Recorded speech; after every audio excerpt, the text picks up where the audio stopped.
एक महानगर के सिनेमा हॉल के मैनेजर के यहां टेलीफोन की घंटी बजी। मैनेजर ने फोन उठाया।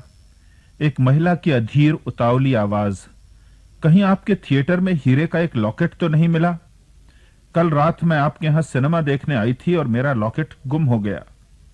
मैनेजर ने जवाब दिया, नहीं मैडम, अभी तक तो नहीं मिला, किंतु आप टेलीफोन होल्ड कीजिए, प्रतीक्षा कीजिए, मैं अभी पूछताछ करके बताता हूं। कुछ क्षणों बाद मैनेजर लौटा, फोन उठाया और कहा, मैडम बधाई, आपके लिए शुभ समाचार, आपका हीरे जड़ा लॉकेट मिल गया। किंतु कोई जवाब नहीं। मैनेजर फिर चिल्लाया, हेलो हेलो हेलो, किंतु फोन में कोई प्रत्युत्तर नहीं आया। सच तो यह है कि जिस महिला ने लॉकेट के विषय में पूछताछ की थी, उसने फोन पर प्रत्युत्तर की प्रतीक्षा नहीं की, वह जा चुकी थी। हम भी बहुत बातों के लिए परमेश्वर से प्रार्थना करते हैं, उससे निवेदन करते हैं, किंतु हम उसके उत्तर के लिए ठहरते नहीं। प्रार्थना का उत्तर मिलने के लिए हम विश्वासपूर्ण प्रतीक्षा नहीं करते।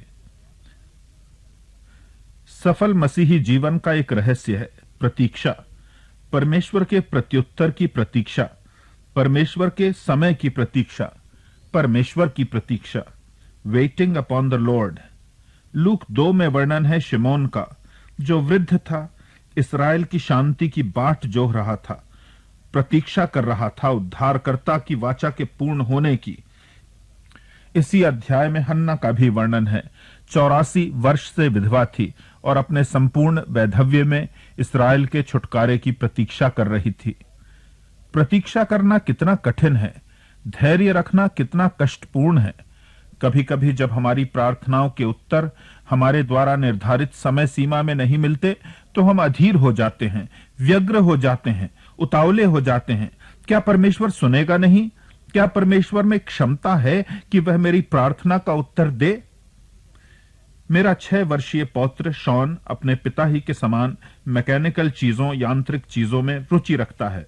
उसके पास कई मशीनी खिलौने भी हैं। कभी कोई खिलौना खराब हो जाता है तो वह अपने पिता से कहता है, डैडी, क्या आप यह खिलौना सुधार देंगे? उसके पिता खिलौना सुधारने में लग जाते हैं और शॉन पूरे समय बैठकर तन्मयता से अपने पिता को देखता रहता है। कभी कभी खिलौना सुधरने में बहुत देर हो जाती है, किंतु वह धैर्य से प्रतीक्षा करता रहता है, क्योंकि उसे पूरा विश्वास है कि उसके पिता, जो इंजीनियर हैं, अवश्य ही खिलौना सुधार देंगे। हमारी जिंदगी के खिलौने बिगड़ जाते हैं और हम ईश्वर के पास जाते हैं, उससे प्रार्थना करते हैं, कहते हैं, यह खिलौना टूट गया है, इसे आप सुधार दें। फिर यदि हमारी प्रार्थना का उत्तर मिलने में देर होती है तो हम धैर्य खो बैठते हैं, हस्तक्षेप कर बैठते हैं, परमेश्वर को सलाह देने लगते हैं, ऐसा कर, वैसा कर। कहीं कुछ और देर हुई तो कहते हैं, तुझसे नहीं बनेगा, और हम अपना खिलौना लेकर लौट जाते हैं। हम विश्वासपूर्ण प्रतीक्षा नहीं करते। हर बात को पूर्ण होने में समय लगता है। मेरे बचपन का सर्वाधिक बहुमूल्य अनुभव में से एक अनुभव यह था जब हमारे घर में कुछ मुर्गियां पाली जाती थीं। ठंड के दिनों में करीब 1 दर्जन अंडों के ऊपर मुर्गी को बिठा दिया जाता था। हम छोटे छोटे बच्चे बड़ी उतावली से प्रतीक्षा करते थे कि कब अंडे फूटेंगे और कब चूजे निकलेंगे, परंतु पूरे 21 दिन लग जाते थे। ये 21 दिन बड़े लंबे प्रतीत होते थे, और 21वें दिन जब अंडे फूटने लगते और बच्चे निकलने लगते, हमारी खुशी का पारावार नहीं रहता। किंतु हमने यह भी सीखा कि समय की परिपूर्णता पर ही काम पूरे होते हैं। यदि 15वें या 16वें दिन हम धैर्य खोकर अंडे उठा ले जाएं, तो हमें केवल सड़े अंडे ही प्राप्त होते हैं। माता पिता अपने बच्चों को बढ़ते हुए देखते हैं। बच्चों का पालन करना धैर्य और प्रतीक्षा की एक प्रार्थना है। क्या आपके बच्चों के विषय में आपकी कुछ प्रार्थनाएं होती हैं कि वे बड़े होकर कैसे मानव बने, जीवन के क्या मूल्य निर्धारित करें, उनमें क्या गुण हों, जब वे विवाह करें तो उनके जीवन साथी में क्या गुण हों? डॉक्टर ग्लेन क्लार्क ने ऐसे माता पिताओं के लिए प्रार्थना का एक नुस्खा बताया है। वे कहते हैं, अपने बच्चों के भविष्य के विषय में आपकी प्रार्थनाएं, इच्छाएं एवं अपेक्षाएं परमेश्वर से क्या हैं, इसकी लिस्ट बना लें। फिर इस लिस्ट को परमेश्वर की इच्छा के प्रकाश में पुनः देखें। जो कुछ भी व्यर्थ अथवा निम्न सा लगे उसे हटा दें। जो छनी हुई इच्छाएं बचें उनके लिए परमेश्वर से प्रार्थना करें। अंडे के आकार के कागज काटें, उन पर उन इच्छाओं को लिख दें और उन्हें पारिवारिक बाइबल में रख दें और परमेश्वर को सौंप दें कि परमेश्वर अपनी इच्छानुसार अपने समय में इन प्रार्थनाओं को पूरा करे। कैथरीन मार्शल ने अपनी पुस्तक में लिखा है कि ऐसा करने के बरसों बाद जब मैंने अपनी पुरानी बाइबल खोली तो पाया कि परमेश्वर ने एक एक इच्छा पूरी की। परमेश्वर ने एक एक प्रार्थना का सम्मान किया। इसका रहस्य बाइबल के कागज के पन्नों में नहीं, अंडे के आकार में नहीं, किंतु इसका रहस्य है प्रतीक्षा, विश्वासपूर्ण प्रतीक्षा।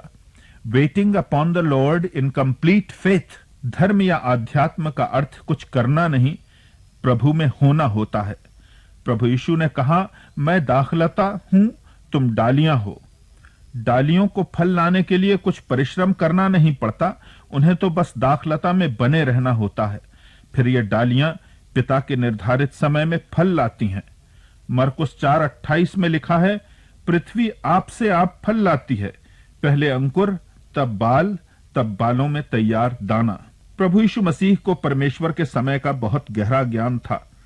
जबकि सेवा प्रारंभ करने का समय आया तो उन्होंने कहा मरकुस 1:15 में, समय पूरा हुआ है और परमेश्वर का राज्य निकट आ गया है।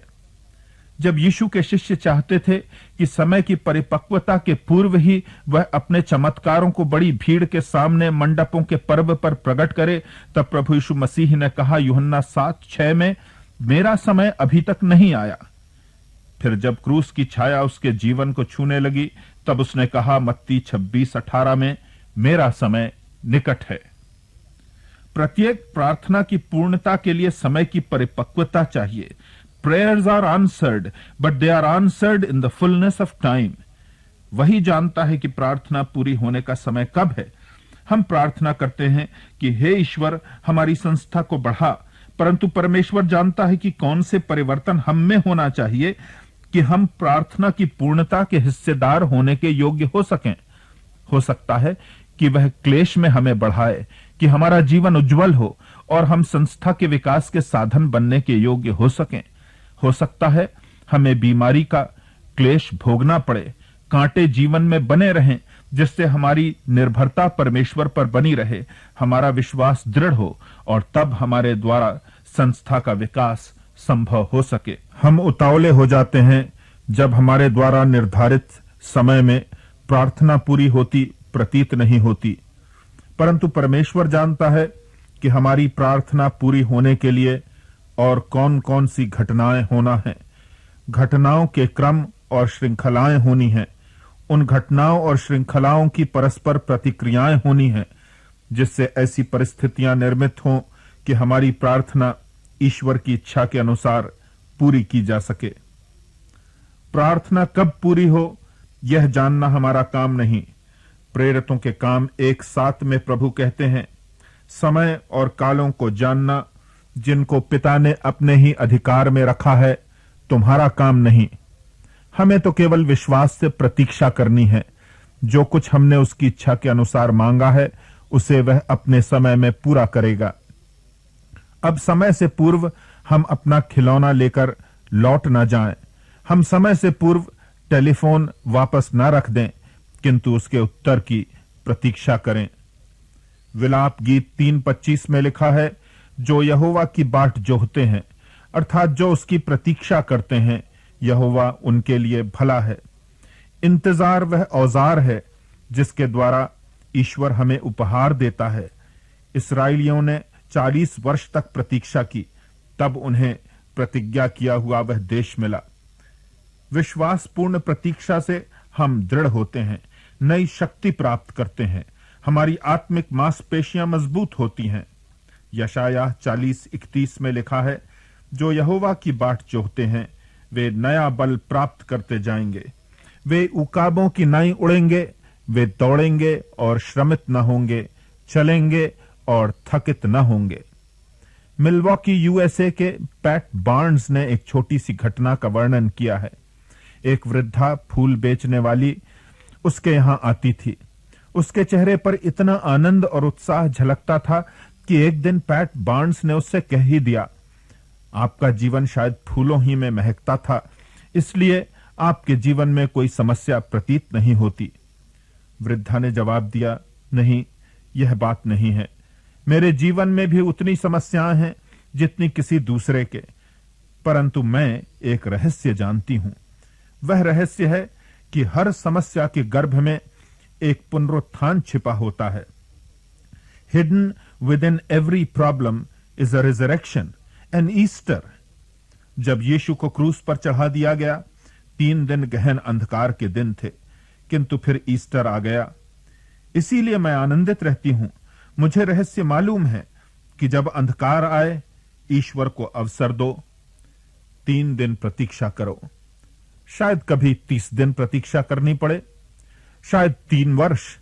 हम अपना खिलौना लेकर वापस न चले जाएं, हम टेलीफोन वापस न रख दें। हमारी विश्वासपूर्ण प्रतीक्षा का ईश्वर अवश्य सम्मान करेगा।